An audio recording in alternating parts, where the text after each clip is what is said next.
ജീവിതം കൂടുതൽ മോശമായിക്കൊണ്ടിരിക്കുന്നു എന്ന് തോന്നിയപ്പോൾ ആദ്യമായി ലോട്ടറി എടുക്കേണ്ട സാഹചര്യം കൂടി ഉണ്ടായി. നറുക്കെടുപ്പ് കഴിയുന്നവരെങ്കിലും മനസ്സിന് ഒരു പ്രതീക്ഷ ഉണ്ടാകാൻ. ലോട്ടറി അടിച്ചാലേ ഫോൺ ആദ്യം ഫ്ലൈറ്റ് മോഡിലിടും, ഇല്ലെങ്കിൽ വീട്ടുകാരും കുടുംബക്കാരല്ലോ വിളിച്ചോണ്ടിരിക്കും. അത്യാവശ്യത്തിന് വാട്സപ്പിൽ വിളിച്ച് കോണ്ടാക്ട് ചെയ്താൽ മതിയല്ലോ. മതി. ടിക്കറ്റ് ആയിട്ടെങ്കിലും സഹകരണ ബാങ്കിന്റെ ലോക്കറിലോ ഒരു ഫിനാൻഷ്യൽ അഡ്വൈസറെ കാണും. നിന്റെ പറ്റി ആരെങ്കിലും ഉണ്ടോ?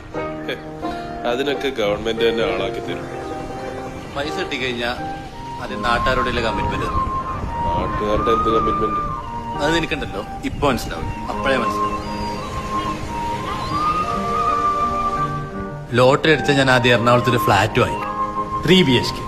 പിറ്റേ ദിവസം ഉണ്ടല്ലോ ഞാൻ അതിന്റെ തന്നെ കല്യാണം കഴിക്കും. ബാക്കി പൈസക്ക് ഞാൻ ഇൻവെസ്റ്റ് ചെയ്യും. എന്നിട്ടുണ്ടല്ലോ മാസം മാസം ഞാൻ അതിന്റെ റിട്ടേൺ വാങ്ങിക്കും. അതിനിത് അടിക്കണ്ടേ? ചങ്കിരിക്കുളെന്ന് പറഞ്ഞൊന്നും പറയല ആകാശേ. നിനക്കറിയാലോ, അവളുടെ അമ്മ ഗവൺമെന്റ് എംപ്ലോയി, അച്ഛൻ മാഷ്, ചേച്ചി ഡോക്ടർ. അവളെ കല്യാണം ആലോചിക്കാൻ വരുന്നത് എഞ്ചിനീയറും പൈലറ്റും ഒക്കെയാ. ഇതിന്റെ ഞാൻ അവളുടെ വീട്ടില് കല്യാണം ആലോചിക്കാൻ വേണ്ടി ചെന്നാ വീടിന്റെ പരിസരത്ത് തന്നെ അടുപ്പിക്കും. ആലോചിച്ചിട്ട് കണ്ണിൽ ഇരുട്ട് കയറും.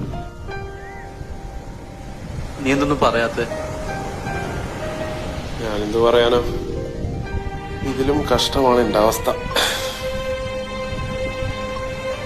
ഇനിയിപ്പോ 2ാം സമ്മാനമെങ്കിലും അടിച്ചു എന്നിരിക്കട്ടെ, ആ 35 ലക്ഷത്തിന്റെ കടം അങ്ങ് വീട്ടാം. അപ്പൊ നിനക്ക് കല്യാണം ഒന്നും കഴിക്കണ്ടേ? അതൊക്കെ പിന്നെ.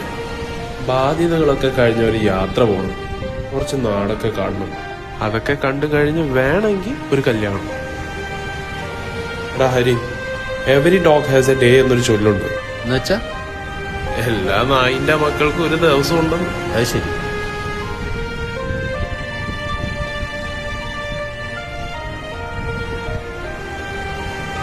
ഹരി, എടാ ഹരി, ഉപദ്രവിക്കല്ലേ. നമ്മളൊരു കിനാവ് കാണാണ്. പൈസ ഇല്ലാത്തൊരു കിനാവ് കാണാൻ പാടില്ല എന്നാണ്. പക്ഷേ ഇനി നമ്മളൊരു പൈസ തരാൻ പോവല്ലേ, നമ്മള് കാണട്ടാ ഒരു കിനാവ്. വലിയ നിധി കിട്ടിയവൻ കാണുന്ന കിനാവ്, കിനാവ്, കിനാവ്. വലിയ ബാദുഷമാര് കാണുന്ന കിനാവ്, കിനാവ്.